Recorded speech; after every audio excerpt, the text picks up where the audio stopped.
with no judgment whatsoever, right? Again, I'm not here to, it's not a moral thing. I'm just talking about what I do is I look at things through the lens of biology and in particular through neuroscience, but some other fields as well. We have to take a step back and now knowing what we know about testosterone and dopamine and all these things and ask, what is pornography doing to the brain? Well, first of all, it's triggering the release of dopamine and in the short term testosterone by the observation of sex, not actually engaging in human contact. Think about the young brain being significantly more plastic and willing to rewire than the adult brain. Absolutely, there's no question about it. It's hyperplastic. And that person is getting dopamine and testosterone increases by observing sex and not actually by engaging in human contact, okay? So that's concerning, right? It should come as no surprise that a lot of these people have trouble with romantic interactions when they do happen. Right? Because their brain isn't conditioned to respond to those, right? Also, dopamine seeking is what triggers the increase in testosterone. But as we just talked about it, with repeated dopamine seeking or triggering of dopamine release, it starts getting diminished. So pretty soon that behavior is not causing the release of testosterone. Now people are just doing it compulsively to try and get some little droplet of dopamine out of their brain. I personally think that porn and the availability of porn is a real detriment to the developing brain, especially to the developing brain. Yeah.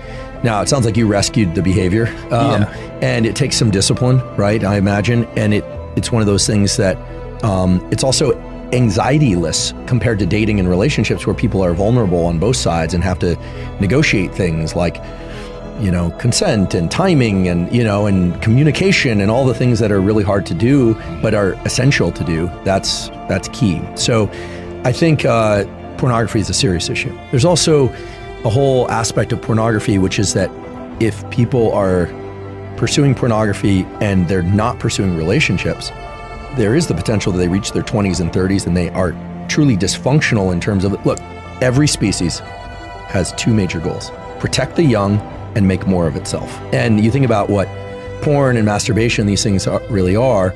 I'm not calling them sinful. What I'm saying is they are potentially addictive, especially with the availability of pornography. It would be different maybe using your imagination versus seeing images, or is there a difference, if you know any of this, is there a difference between video versus, old school way of having magazines and things like that? Well, because it's like more fantasy, and maybe, I don't know, maybe you thinking it through about this thing is different than you just watching. Or even remembering past experiences. Yeah, so we can speculate there a bit. A picture is worth 1,000 words and a movie is worth 1 billion pictures. I think it's fair to say that whatever problems exist in society today almost certainly existed 100 years ago, but in a different form.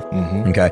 We always think, stress was only there for the saber-toothed tiger, and now there are no tigers, and we got this thing that's really unfortunate called stress. Look, let's imagine this was 100 years ago. Spouses still cheated, people still died, you had, physical challenges, there was a question of how, all that stuff is baked into us at a deep level, right? None of those circuits have changed, it's just the circumstances that trigger them change. So I think that 100 years ago, it wasn't cell phones, but you can bet that there were forms of pornography. I think that what's healthy in this domain has never really been defined. This is one of the challenges. We know what an eating disorder is, but what's healthy eating, right? Where do you draw the line? I think given this general theme that relationships are healthy, friendships are healthy, romantic relationships are healthy, and anything that inhibits the pursuit and functioning of healthy relationships is where you have to start saying, wait a second, is this behavior getting in the way? So we just have to be careful. Anytime we are overwhelmed with powerful images of increasing intensity, that's where you start getting into the dopamine depletion. That's where you start getting into the hormone depletion that we're talking about here. So this is also true of violence. A lot of people, they're excited about watching zombie apocalypse violence, plus all of that violence, sex, and everything getting poured into the same film. Well, they made horror movies, 50 years ago. They were a little bit different. The question is, how strong were we driving the system? And if anyone out there is feeling underwhelmed and kind of life is no good, etc., chances are your dopamine system has been pushed too hard. I'll give one quick anecdote of a friend. He's got a kid, he's 21, he graduated high school, he went to community college for a little bit, decided not to do that anymore. Then he stopped working, he stopped exercising. He's really fit. He's got like, his genetics are like Nasima's. He's kind of like, he's just got this incredible physique and all. Doesn't do anything. Doesn't work, doesn't do anything. He's a failure to launch, as we call it. And they were analyzing, does he have ADHD? Does he this? And he heard Anna talk about dopamine depletion.